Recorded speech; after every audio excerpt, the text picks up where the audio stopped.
नए सपने। स्पेन का एक 10 साल का लड़का जिसका ये सपना था कि वो फुटबॉलर बनना चाहता था। उसने अपने पेरेंट्स को जाकर बताया कि पापा देखना, एक दिन में स्पेन का नंबर 1 फुटबॉलर बनूंगा, नंबर 1 गोलकीपर बनूंगा, क्योंकि उसे गोल कीपिंग बहुत पसंद थी। उसने अपने पेरेंट्स को बताया। पेरेंट्स ने उसके ऊपर भरोसा किया। उसकी मम्मी ने उसके लिए कोचिंग लगवा दी। फुटबॉल के मैदान में जाने लगा, कोच से मिलने लगा, कोच को बोलने लगा कि देखिएगा, मैं एक दिन स्पेन का बहुत बड़ा फुटबॉलर बनूंगा। जो हमारे यहाँ बहुत सारे क्लब हैं रेड माइंडेड, वहाँ से गोल कीपिंग करूँगा। तो कोच ने देखा कि उसका जो स्टूडेंट है खेलने के लिए आया है, सीखने के लिए आया है, उसकी आँखों में चमक और उसका सपना है कि कोच की पूरी शिद्दत के साथ उसको सिखाया, उसको तैयार किया। वो 10 साल का लड़का कब 20 साल का हो गया मालूम नहीं चला, और इन 10 सालों में उसने कमाल की परफॉर्मेंस दी, कमाल की गेम खेली। एक दिन ऐसा आया कि उसे रियल माइंडेड वाले उसे अपने टीम में शामिल करना चाहते थे, लेकिन उस दिन के आने से पहले की एक वो शाम अपने दोस्तों के साथ घूम रहा था कार में, तभी उसकी कार का एक्सीडेंट हो गया। इतने भयंकर हादसा हुआ कि लड़का हॉस्पिटल पहुंच गया, और फिर डॉक्टर ने उसके पेरेंट्स को बताया कि आपके बच्चे के कमर के नीचे के हिस्से का पैरालाइज हो चुका है, लकवा मार गया है। आपका बच्चा अब कभी भी चल नहीं पाएगा, फिर वह अब कभी भी चल नहीं पाएगा, अब कभी भी चल फिर नहीं पाएगा। फुटबॉल खेलना तो बहुत दूर की बात है। इस बच्चे के पेरेंट्स के आंखों से आंसू, इन्हें समझ में नहीं आ रहा था उनके बच्चे का इतना बड़ा सपना टूट गया। उन्होंने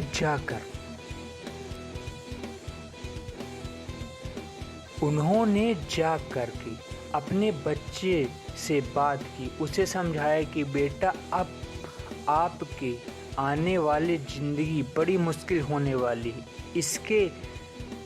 इस लड़के को जब मालूम चला तो वो हिल चुका था। इसके लिए इसके सारे सपने टूट गए थे, उदास था, मायूस था, समझ नहीं पा रहा था कि क्या होगा आगे। 18 महीने तक ये लड़का हॉस्पिटल में था। अब सोचिए कि जो 18 महीने हॉस्पिटल में रहा तो उसके दिमाग में क्या चल रहा होगा, कितने सारे नकारात्मक विचार आए।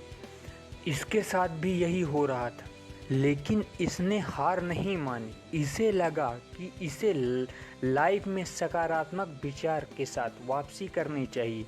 इस लड़के ने जो उसको खाली समय में इसे हॉस्पिटल में मिला था, उसका सही उपयोग करना शुरू किया। गाने लिखना शुरू किया, कविताएं लिखना शुरू की। इसे लिखने का शौक़ था, लिखता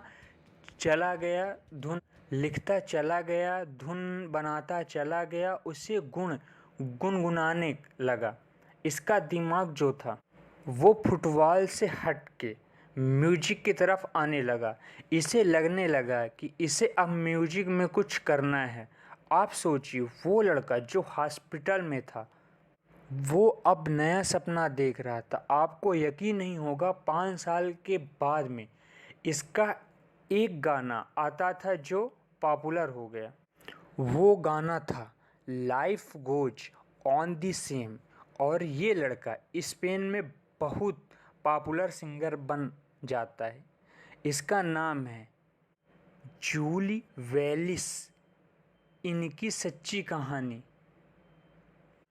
अगर लाइफ में एक सपना टूट जाता है तो जेली वेलिस से सीखिए, नया सपना देखना शुरू कीजिए और उस नए सपने के लिए मेहनत करना शुरू कीजिए। ये कहानी आपको सिखाती है कि अगर ज़िंदगी में आपका भी सपना टूटा है तो वापसी कैसे करनी है, ज़िंदगी में नया सपना कैसे देखना और उसको कैसे पूरा करना है। ये कहानी आपको कैसी लगी कमेंट में ज़रूर बताएं।